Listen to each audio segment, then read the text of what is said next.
Pada sesi ketiga kali ini, saya akan menyampaikan materi tentang hasil studi. Apa hasil studi itu? Hasil studi itu gampangnya adalah ya nilai atau IP. Bagaimana strategi meraih IP yang tinggi? Ada beberapa tips. Ini saya hanya menyampaikan tips-tips saja di sesi yang ketiga ini. Yang pertama adalah jaga IP-mu pada awal-awal semester tadi, karena di awal semester sudah sistemnya paket, maka mumpung ini kesempatan. Kalian benar belajar dengan sungguh-sungguh supaya IP-nya tinggi di awal-awal semester. Karena IP di semester awal atau sebenarnya pengetahuan di semester awal itu akan menjadi pondasi untuk semester-semester berikutnya. Kalau mata kuliah di awal itu rendah, nanti kalian akan kesulitan untuk mengikuti perguruan-perguruan di semester berikutnya. Terus yang kedua adalah perhatikan kontrak belajar setiap awal semester. Jangan bolos pada pertemuan pertama di semua mata kuliah, karena pada saat itulah dosen biasanya memberikan kontrak belajar. Kontrak belajar itu apa? Misalkan tugas harus dikumpul tepat waktu. Tugas itu persentasenya adalah 30% dari seluruh bobot. UTS itu cuma 40%, kayak gitu lah. Jadi kontrak itu banyak hal, misalkan kamu terlambat sekian menit, nggak boleh masuk kelas. Kalau nggak masuk kelas, maka dianggap nggak hadir. Kalau nggak hadir lebih dari sekian kali, maka tidak boleh ikut UTS. Nah, kan nilainya akhirnya kecil. Jadi di awal-awal semester kalian itu harus rajin. Ya. Terus selanjutnya adalah tips yang ketiga, kosongkan pikiran saat menerima materi. Maksudnya kosongkan pikiran itu adalah tidak kalian kayak ngawang-ngawang itu kosong pikiran, nanti kesantet nanti. Tapi kosongkan pikiran di sini adalah kalian tidak perlu menyiapkan, saya sudah punya pengetahuan ini gitu. Kalau kalian berasumsi bahwa kalian sudah bisa, maka kalian akan susah untuk menerima materi. Jadi gelas yang kosong itu siap untuk menerima air untuk diisi.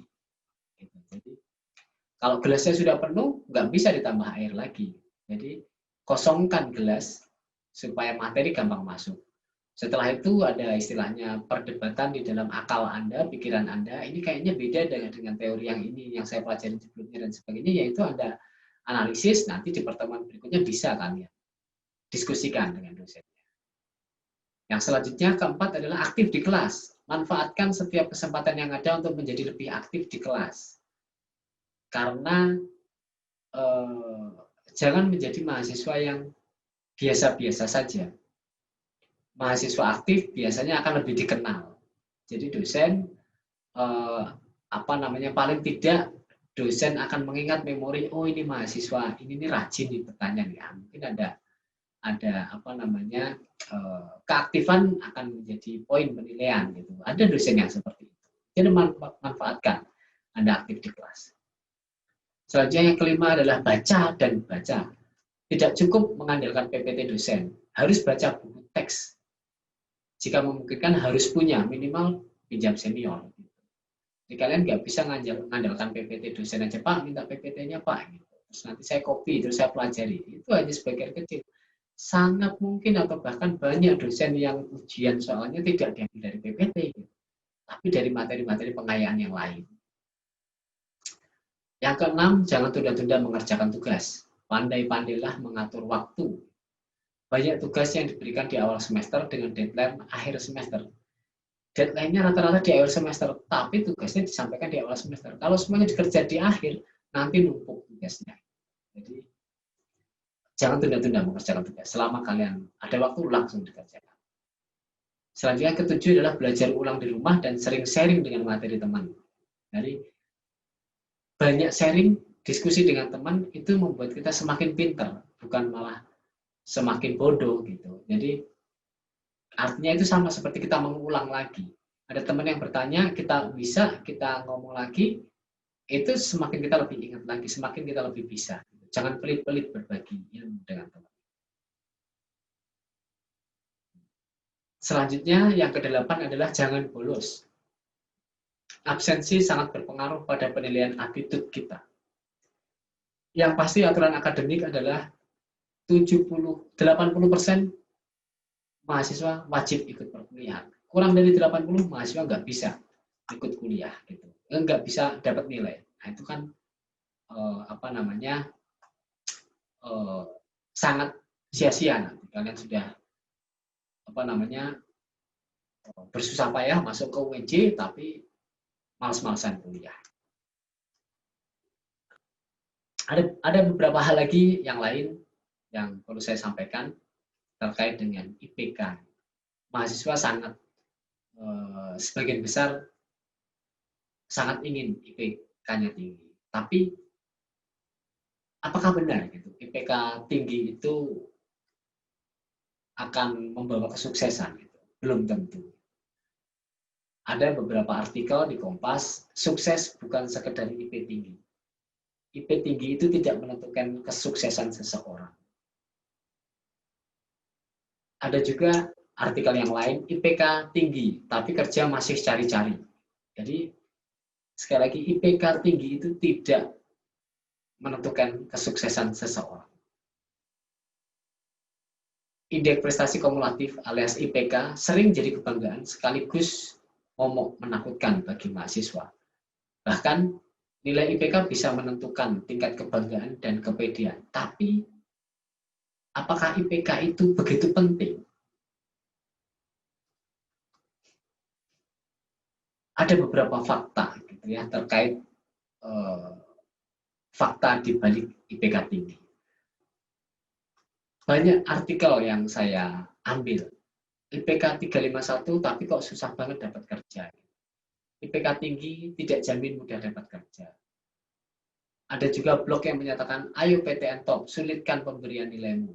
Rata-rata orang ada stigma bahwa sekarang nilai itu gampang-gampang. Dulu orang cari nilai susah. Sekarang banyak lulusan IPK-nya itu 3,5.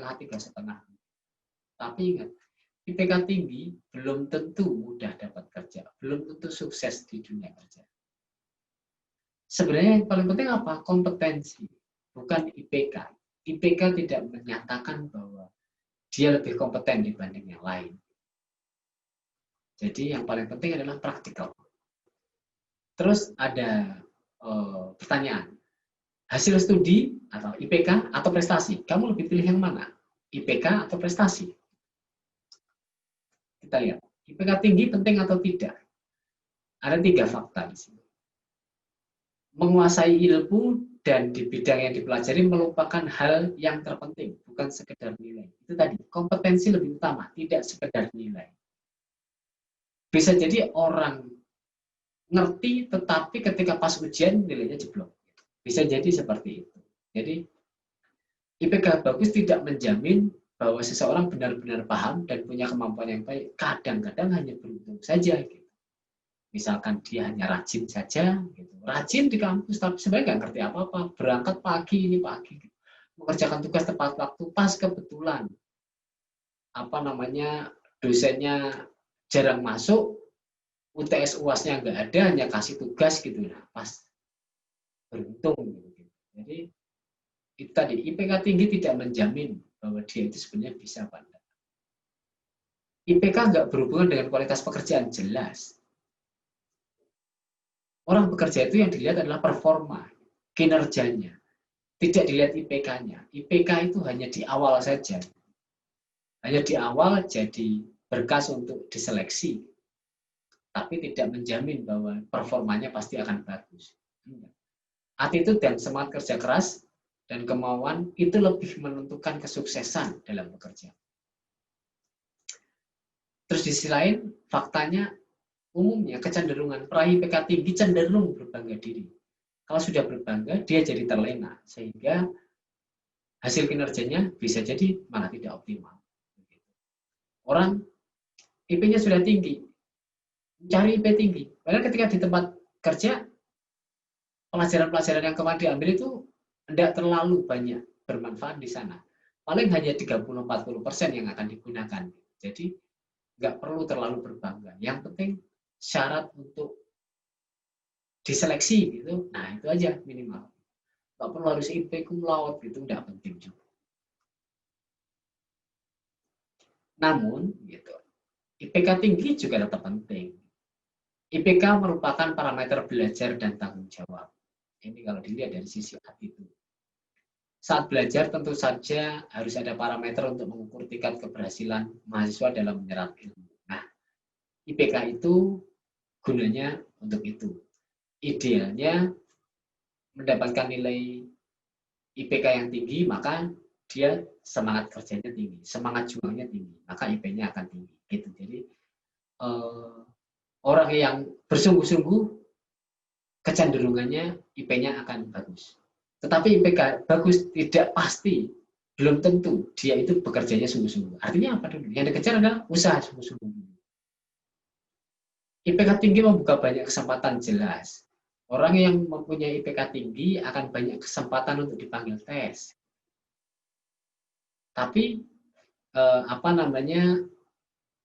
IPK yang rendah ya berkesempatan, tapi peluangnya akan lebih kecil. Kesempatan akan lebih banyak diperoleh oleh mahasiswa yang IP-nya tinggi. Kesempatan untuk dipanggil tes, kesempatan untuk dapat beasiswa, kesempatan dapat scholarship studi lanjut dan sebagainya. Terus IPK tinggi syarat untuk kerja. Walaupun IPK tidak berhubungan langsung dengan prestasi kerja, namun nggak sedikit perusahaan yang menerapkan syarat IPK untuk bisa dipanggil tes. Itu tadi. Yang penting syarat dipanggil tes, apa sih IPK-nya berapa sih? Kalau 3,2 ya udah, itu targetnya. Nggak perlu harus mulu-mulu 3,5 cum laude dan sebagainya. Ini selanjutnya.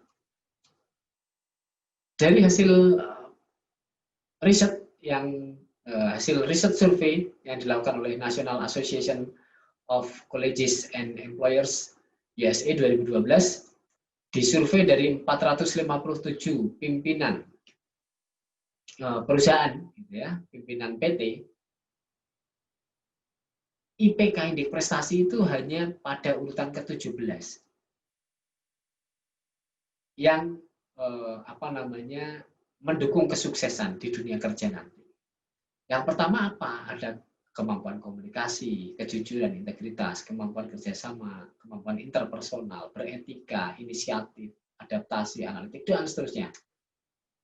Maka bisa dilihat bahwa di sini yang terkait dengan kemampuan skill itu hanya sedikit saja. Kemampuan komputer itu skill, kemampuan interpretasi itu skill. Yang lain rata-rata adalah soft skill. 82% adalah kemampuan soft skill. Ini yang penting. Jadi tidak boleh lupakan soft skill. Pinter penting, tapi soft skill jauh lebih penting. IPK tinggi penting, tapi etika jauh lebih penting. Attitude jauh lebih penting. Ada beberapa penelitian yang mendukung itu atau statement dari perusahaan-perusahaan yang mendukung tadi bahwa IPK itu tidak terlalu penting. Yang pertama dari statement yang dikeluarkan oleh Jarum Foundation, kami tidak lagi mengutamakan calon pencari kerja yang IPK tinggi karena jumlahnya banyak. Yang kami cari kini dan ke depan adalah mereka yang memiliki soft skill, leadership, dan track record organisasi yang baik. Itu. Jadi IPK tinggi banyak yang punya IPK tinggi, tapi tambahannya adalah dia punya kemampuan soft skill, leadership, track record organisasi. Itu justru jadi acuan. Maka Anda kuliah aja tidak cukup, harus berorganisasi, harus berinteraksi dengan sosial, harus melakukan aktivitas-aktivitas non-akademik yang lain. Itu jauh lebih berguna di masyarakat daripada sekedar IP tinggi. Yang selanjutnya ada statement pernyataan dari World Bank. Kami tidak mencari orang yang memiliki kompetensi teknis spesifik, tetapi lebih memiliki kompetensi holistik. Menyeluruh kompetensinya, tidak sekedar bisa komputer saja. Wah, enggak. Jadi kemampuannya lebih bisa mengatasi permasalahan, bisa memiliki kemampuan leadership, bisa memiliki kreativitas yang tinggi dan sebagainya. Dan yang berikutnya ada pernyataan dari Google, Apple, dan IBM juga tidak membutuhkan pelamar dengan gelar sarjana, melainkan mereka memiliki pengalaman mengikuti latihan coding kelas kejuruan yang terkait langsung dengan industri. Ujung-ujungnya gelar sarjana otomatis IPK. Ini nggak harus formal, tapi kompetensi jauh lebih penting. So, masih pilih IPK atau kesuksesan? Pilih IPK atau kesuksesan? Di sini kegiatan saya akan kasih gambaran bahwa sukses itu jauh lebih penting dibanding IPK. Kalau ngejar IPK belum tentu sukses, tapi kejar kesuksesan maka IPK-nya akan ngikut. Kegiatan berbasis prestasi itu sangat penting. Kalian tahu potensi dan kekuatan masing-masing, kondisi kalian, kondisi mahasiswa gitu. Masing-masing mahasiswa punya potensinya dikembangkan, kekuatannya ditingkatkan lagi. Terus ada proses pengembangan proses pencapaian prestasi mahasiswa. Mahasiswa itu harus berprestasi.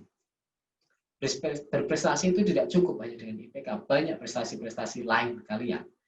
Yang prestasi di bidang sosial bisa, prestasi bidang kemasyarakatan bisa, prestasi di bidang lomba-lomba bisa. Selanjutnya, kalau ini dilakukan, pengembangan prestasi mahasiswa, maka outputnya adalah lulusan yang berdaya saing, perubahan pemimpin masa depan, dan kualitas pendidikan di Indonesia akan meningkat. Maka, luarannya adalah negara yang maju, adil, makmur, dan sejahtera. Indonesia akan menjadi negara maju, adil, makmur, sejahtera. Karena tadi lulusan-lulusannya itu berdaya saing, semua punya tingkat daya saing yang tinggi semua. Mau ditaruh di mana saja dia bisa bersaing dengan lingkungan, dengan orang-orang di lingkungan. Maka yang harus dipersiapkan oleh kampus adalah pengembangan karakter, persiapan untuk komunitas global, berperan di dalam komunitas global, hidup dengan perbedaan, belajar untuk belajar, berpikir dan berkomunikasi, dan menyiapkan karir yang sekarang ini nggak ada. Jadi kampus itu menyiapkan seperti itu melalui berbagai program. Ada percepatan dan penguatan mutu lulusan yang ujung-ujungnya adalah kompetensi, ada kompetensi akademik, pengetahuan teknologi, dan kompetensi non akademik intrapersonal dan interpersonal. Apa itu? Intrapersonal skill adalah keterampilan dalam mengelola diri sendiri sehingga mampu mengembangkan potensi dan kinerja secara optimal. Sedangkan interpersonal skill adalah keterampilan dalam berkomunikasi dengan orang lain. Maka menjadi mahasiswa kreatif dan inovatif itu penting untuk mencapai kesuksesan tadi. Berpikir inovatif, keterbaruan, ada sesuatu yang baru. Terus bisa menjadi problem solver, bisa menjadi beyond unusual, bisa menjadi content packaging yang baik. Maka 4 sukses mahasiswa ada pada sukses mandiri, sukses sosial, sukses akademik, dan sukses karir. Sukses pribadi, maka mahasiswa itu harus beriman, bertakwa, respek, paham, objektif, kembangan potensi, optimis, kendali diri. Sukses sosial, respek, altruis, tidak mementingkan diri sendiri, kooperatif dan toleran, terampil komunikasi, aktif sosial kemasyarakatan. Sukses akademik adalah sukses di prestasi belajar yang baik, wawasan ilmu luas, kemampuan memecahkan masalah baik, kemampuan mengambil keputusan tepat, dan sukses karir adalah gambaran jelas tentang lapangan pekerjaan. Besok bekerja di bidang apa udah punya gambaran yang jelas. Sikap positif terhadap pekerjaan dan kompetensi yang dipersyaratkan. Maka untuk melatih soft skill, untuk mencapai kesuksesan itu setidaknya ada 6 hal. Yang pertama, jaga perilaku di media sosial. Gunakan media sosial dengan bijak, berikan pesan-pesan positif di media sosial,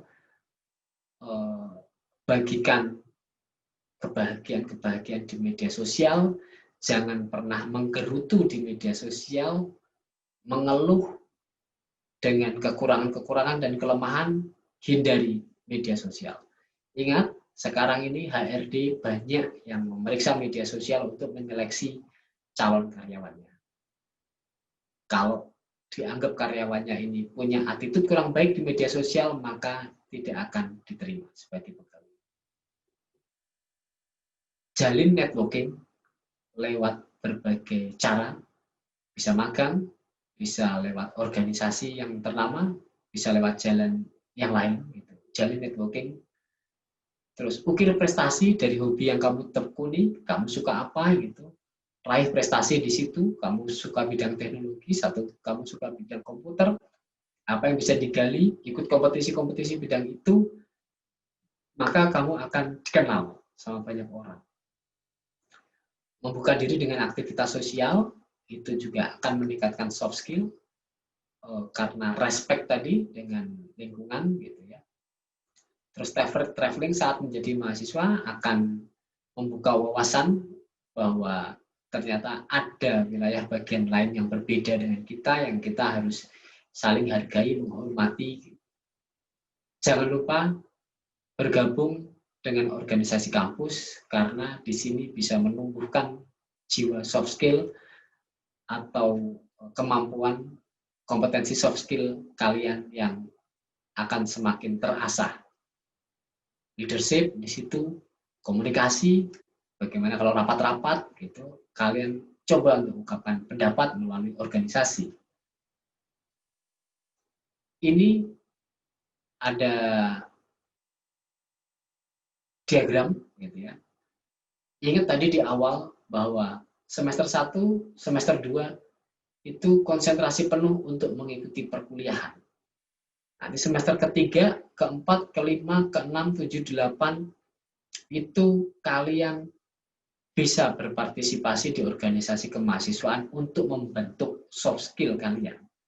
Leadership terasah, pemecahan masalah bisa terasah. Kalau Anda dikasih posisi sebagai ketua di organisasi mahasiswa, maka ada kasus-kasus Anda bisa belajar memecahkan masalah. Metodologi penelitian Anda bisa gunakan ketika memecahkan masalah di organisasi. Ada data, bagaimana dengan data ini diolah untuk bisa memecahkan masalah. Dari kesemua ini, Anda bisa mengantarkan untuk ke dunia kerja melalui pameran industri, kunjungan industri, praktek kerja, dan lain-lain.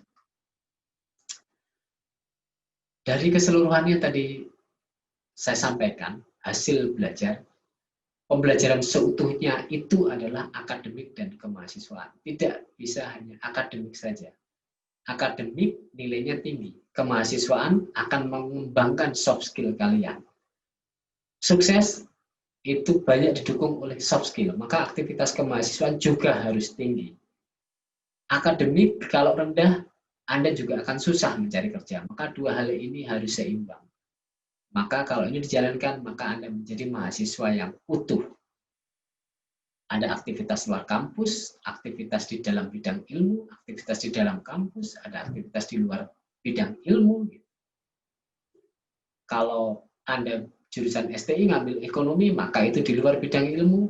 Anda ingin magang di luar, maka itu di luar kampus gitu. Ada banyak kegiatan intrakurikuler, ekstrakurikuler, kokurikuler, non-kurikuler, dan sebagainya. Maka ini apa? Inilah yang disebut kampus merdeka, merdeka belajar. Inilah implementasi dari kampus merdeka, merdeka belajar. Sebagai penutup, kunci sukses belajar di perguruan tinggi adalah motivasi untuk berprestasi, menahan perbuatan yang tidak baik, kelola diri dengan tertib, pahami karakter dosen, jalin komunikasi dengan teman, berdoa penuh harap, bersyukur rasa nikmat, hormati dosen sesuai amalnya. Ini 8 kunci sukses belajar di perguruan tinggi. Sebuah sukses lahir tidak secara kebetulan. Sebuah sukses lahir karena keyakinan, kesungguhan, perjuangan, dan pengorbanan. Didi Nurdin. Terima kasih. Orang yang paling baik adalah yang paling bermanfaat bagi orang banyak dan kehidupan. Assalamualaikum warahmatullahi wabarakatuh.